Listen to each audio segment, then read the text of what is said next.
जय जय रघुवीर समर्थ.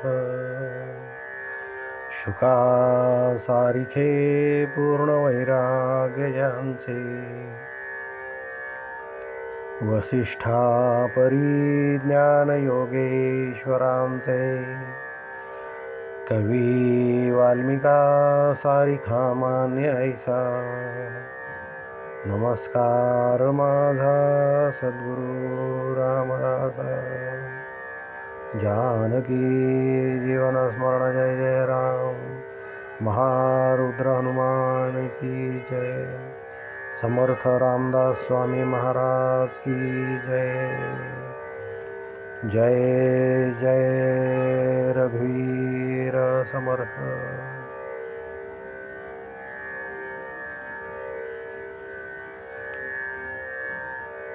मागील 27व्या भागामध्ये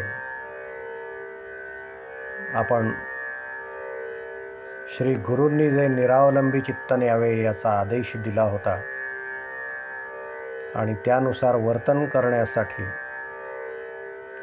आपल्याला सांगितलं असताना आपण अचानक निरावलंबी चित्त कसे न्यावे हा प्रश्न विचारला होता.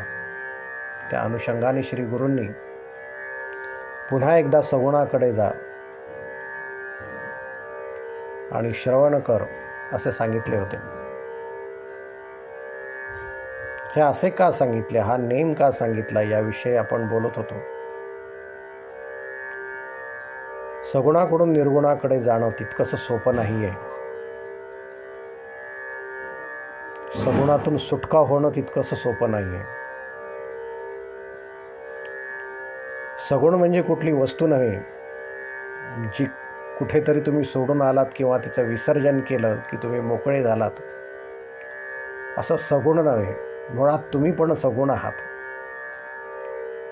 त्या चेतनेचा सगुण आविष्कार म्हणून तुम्हाला स्वतःकडे बघता येईल. त्या चैतन्याची अभिव्यक्ती म्हणून या विश्वाकडे बघता येईल.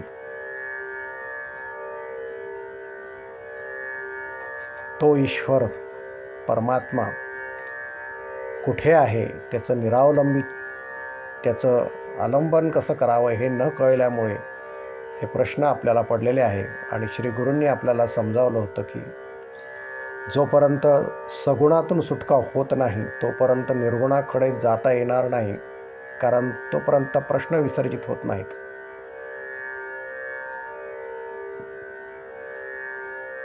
आयुष्यभर जे केलं तेच मला आठवणार आहे. आपण अंतिम क्षणाविषयी विचारत होतो की अंतिम क्षणी मी कोणती साधना करू जेणेकरून मला उत्तम गती मिळेल, हा साधकाचा प्रश्न होता. पण अंतिम क्षणी अशी साधना अचानक बदलून कसं चालेल? 85 वर्षापर्यंत सगुणाची साधना केली आणि 85 संपता आजार झाला, आता निर्गुणाकडे जाणे आवश्यक आहे म्हणून निर्गुणापासना सुरू केली, असं कसं होऊ शकेल? असं होऊ शकत नाही, कारण मनातील शंकांचं निरसनच अजून झालेलं नाही. निर्गुणाच्या अपरोक्ष साक्षात्काराची गोष्ट साधक करतो, पण सगुणाचा साक्षात्कार झाला की नाही हे तरी त्याला कुठे कळलेलं आहे. सगुणाचाही अपरोक्ष साक्षात्कार व्हायला हवा. जे काही मी बघितलं आहे, ज्याचा मी अनुभव घेतला आहे, तो त्या ईश्वर तत्वाचा, परब्रह्माचा सगुण साक्षात्कार होता हे तरी त्याला कुठे आकलनात आलेलं आहे. ते प्रत्यक्षात समजणारच नाही, ते अपरोक्षपणेच समजेल. ते चिंतन तरी कुठे झालेलं आहे, त्याचा अनुभव तरी कुठे आलेला आहे. पण लगेच साधक म्हणतो की अहो असं नाही, मी तर ब्रह्मविद्या शिकलो, मी दासबोध वाचला, जीव ब्रह्म ऐक्य म्हणजे काय समजून घेतलं, माया समजून घेतली, अहम ब्रह्मास्मी वाक्य ऐकली, महावाक्यांचा उपदेश ऐकला, आयुष्यभर निर्गुणाचं चिंतन केलं. आता अंतिम क्षणी मी निर्गुणात विलीन व्हायला काय हरकत आहे? तेवढी फक्त साधना सांगा, आता पुन्हा मला मागे ओढू नका. पण असं होत नाही. नुसता निर्गुणाचा ध्यास घेतला म्हणजे निर्गुणामध्ये मी विलीन होईल अशी कुठलीही शक्यता नाही. कारण मुळात निर्गुणाचा ध्यासाचा निजध्यास झाला असता, निर्गुणाचं फक्त मी श्रवण केलं आहे, निर्गुणाचं फक्त मनन केलं आहे, त्याचा निजध्यास पूर्णपणे झाला नाही. जर निजध्यास पूर्णपणे झाला असता तर माझ्या अंतःकरणामध्ये एकही प्रश्न उपस्थित राहिला नसता. मग अंतिम क्षणी निर्गुणाचं काय करायचं हा प्रश्न माझ्या मनात आला नसता. श्री गुरूंनी स्वतःहून मला साधना दिली असती, मला मागण्याची गरज पडलीच नसती. कारण मी कुठे आहे हे माझ्यापेक्षा माझ्या श्री गुरूंना जास्त माहिती आहे. अंतकाळी हे अंतर्भाव म्हणजे अंतःकरण डळमळीत होतं म्हणून पुन्हा एकदा सगुणाकडे वळावं लागते हे श्रीगुरूंनी सांगितलं होतं. आता पुढे सांगतात की पूर्वी पडला अभ्यास तोची अंती निजध्यास म्हणून सावकाश नेम करावा. जयास ठाईची सवय तयासी नलगे सांगावे म्हणून नित्यनेमाचे जीवे विसंबू नये. नित्यनेमे पूर्वी कथिला पुन्हा पाहिजे ऐकेला, जो मागे निरोपिला तोची आता. एकाग्र करून या मन आंतरिक करावे ध्यान, सांग सर्व सांग पूजा विधान प्रत्येही कीजे. नित्यनेमीला जो जप त्रिकाळक दर्शन साक्षेप, आदित्य मारुतीचे रूप अवलोकावे. हरिकथा निरूपण प्रत्येही करावे श्रवण, हेची जाणावी खून नित्यनेमाची. श्री गुरु आपल्याला सांगतात की पूर्वी जो अभ्यास तू केलेला आहे, आयुष्यभर जे केलं त्याचा ध्यास तुला अंतिम क्षणी असेल. म्हणून जे तू सगुण करशील त्या सगुणाची पूजा तर तू करस, पण त्याबरोबर जो अभ्यास करशील निर्गुणाचा त्याचाही नेम कर, त्याचाही अंतिम निजध्यास लागला पाहिजे. सुरुवातीला काही वर्ष श्रवण, काही वर्ष मननात, त्याच्यानंतर जो निजध्यास लागेल, ग्रंथ हातातून सुटतील, पण आंतरीचा निर्गुणाचा ध्यास सुटला नाही पाहिजे. इतपत तू निर्गुण झालाच पाहिजेस. इतका ध्यास झाल्यानंतर निर्गुणाकडे जाण्याची गोष्ट सुरू होते. तोपर्यंत मी सगुणातच असतो. अभ्यास हा शब्द समर्थाने वापरलेला आहे. अभ्यासाशिवाय समर्थाने काही सांगितलं नाही. अभ्यास हे तुम्हाला ज्ञान आकलन होते, पण अभ्यास म्हणजे पाठांतर नव्हे, अभ्यास म्हणजे परीक्षा देणे नव्हे, अभ्यास म्हणजे ग्रंथ वाचणे नव्हे. अभ्यास या शब्दाचा नेमका अर्थ मला कळत नाही आहे.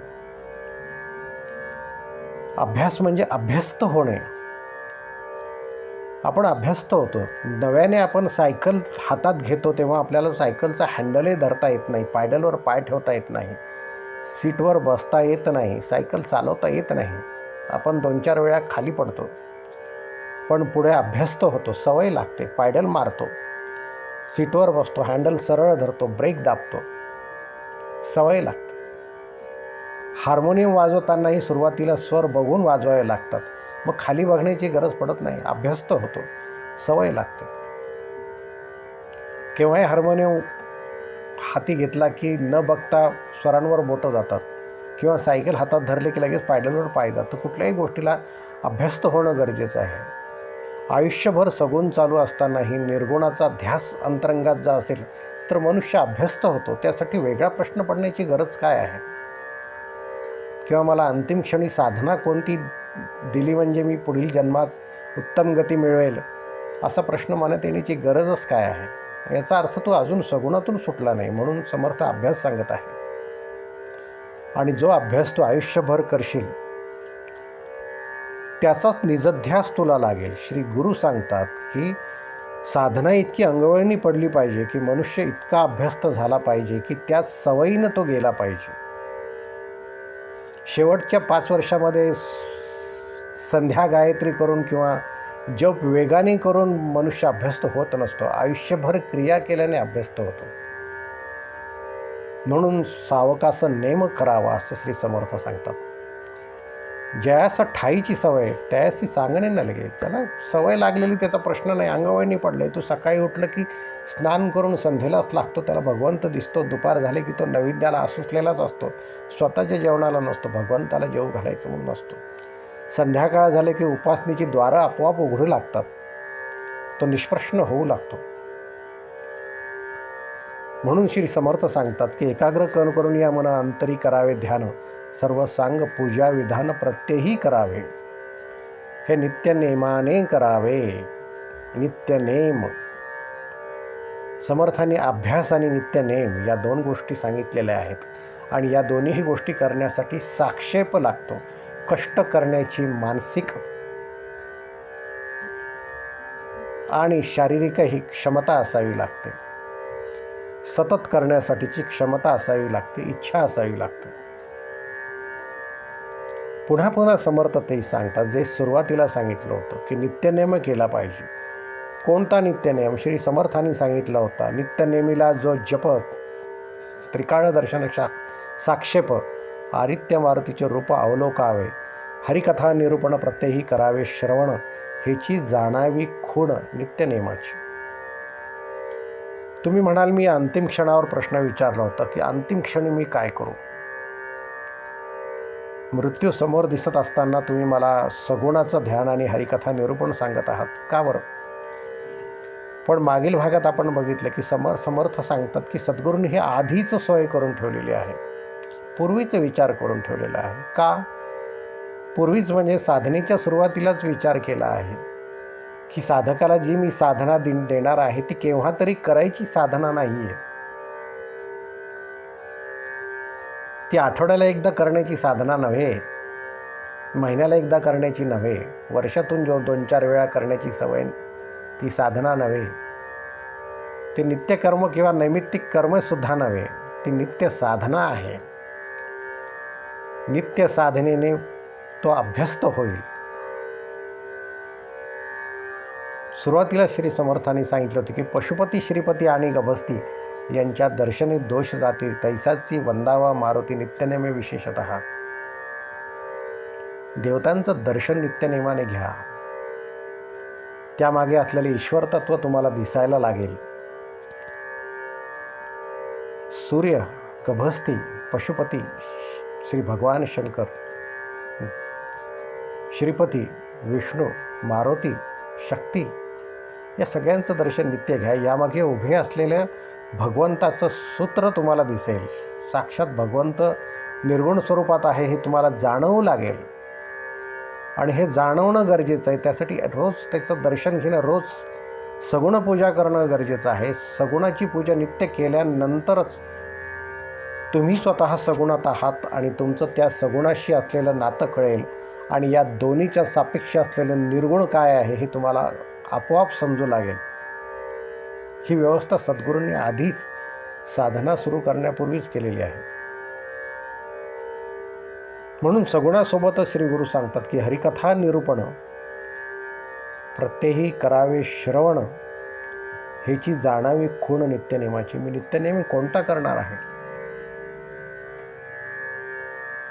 आपण सुरुवातीलाच बघितलं की श्री गुरूंनी आपल्याला हरिकथा सांगितलेला आहे. हरिकथा ज्यामध्ये सगुणांच्या कथा आहेत, अवताराच्या कथा आहेत, ते आमचे आदर्श आहेत. त्या आदर्शानुरूप आम्हाला वागायचं आहे. त्यांनी दाखवलेल्या दिशेने आम्हाला जायचं आहे. आणि त्यासोबतच निरूपण आहे. हे जे आदर्श आहे हे ईश्वरीय अवतार आहेत. ते प्रत्यक्ष साकार झालेले भगवंत आहेत. सद्गुरू ही प्रत्यक्ष साकार झालेले भगवंत आहेत.